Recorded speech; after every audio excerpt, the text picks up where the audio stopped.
안녕하세요. 김신철 변호사입니다.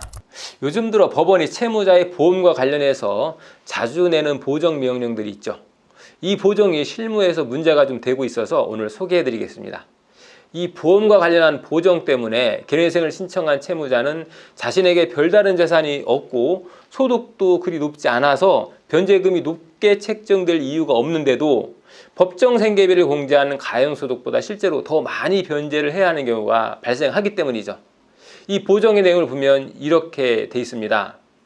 채무자의 가용소득과 월 보험료를 합산한 금액의 30%가 넘는 보험료 지출은 채무자 생계비를 조정해서 가용소득을 수정하시오, 이렇게 되어 있는데요. 이 말이 무슨 말이냐면 개인회생 변제금 대비 월 보험료 납부 금액이 높은 편이라면 회생 변제금도 그만큼 더 높이라는 그런 의미인데요. 자, 예를 들어서 채무자가 한 달 변제하는 개인회생 변제금이 30만 원에 불과한데 이 채무자가 한 달에 실비나 생명보험 같은 모든 보험을 포함해서 지출하는 보험료가 40만 원이라고 한다면 이게 보험료가 너무 높으니까 더 많이 갚으라 하는 그런 겁니다. 자, 그럼 얼마나 더 많이 갚아야 할까요? 금방 말씀드린 이런 사례에서 회생 변제금 30, 보험료 40 이렇게 두 금액을 합치면 70만 원이 되겠죠. 그리고 이 70만 원의 30%는 21만 원이죠. 그러니까 법원은 채무자의 보험료를 21만 원까지만 봐줄 수 있다 하는 그런 얘기죠. 그런데 이 채무자는 한 달에 21만 원을 초과해서 40만 원이나 보험료를 내고 있죠. 그러니까 40만 원에서 21만 원을 뺀 이 19만 원의 차액, 이 19만 원의 차액만큼은 개인회생으로 더 갚으라 하는 그런 얘기입니다. 그렇게 되면 본래 개인회생 변제금 30만 원만 갚으면 되는데 여기에 더하기 19만 원 하니까 총 49만 원을 갚아야 한다는 거죠.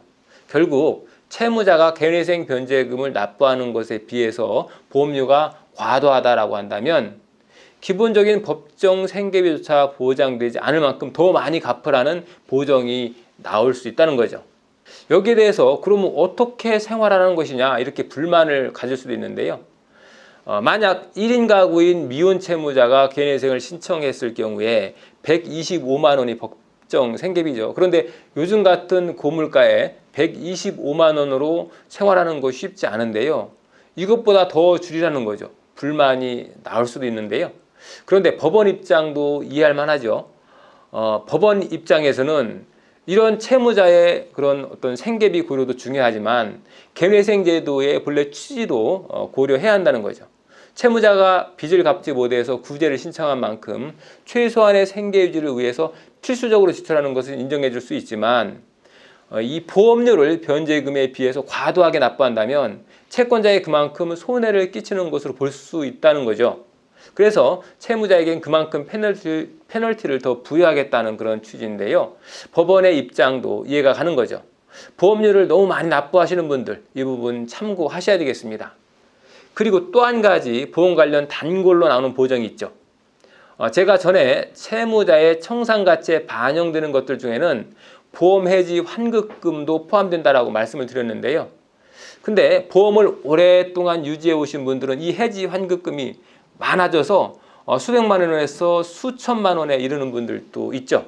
그래서 이 해지 환급금을 줄이기 위해서 어떤 분은 회생을 신청하기 전에 약관 대출을 받아서 해지 환급금의 금액을 최대한 낮춰서 청산가치에 덜 잡히게끔 이렇게 하시는 분들도 있고요. 또 어떤 분은 아예 보험을 해지해서 환급금을 모두 회수한 다음에 신청하시는 그런 분들도 있는데요.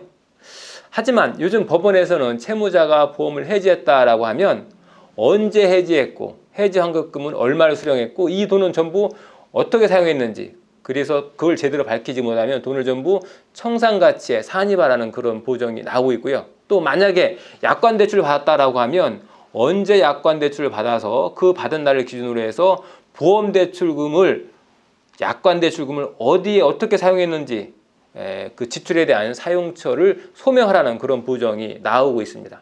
그래서 만약 금융기관 채무 변제금으로 보험금을 사용한 게 아니라 이 보험금을 생활비로 썼다 이러면 그 돈을 청산가치에 다 산입하라는 그런 보정이 나오고 있죠. 그래서 요즘 개인회생을 신청하시는 분들은 이 보험료와 해지 환급금도 신경을 쓰셔서 자세히 안내받으시고 사건을 진행하시는 게 좋겠습니다. 김신철 변호사였습니다. 감사합니다.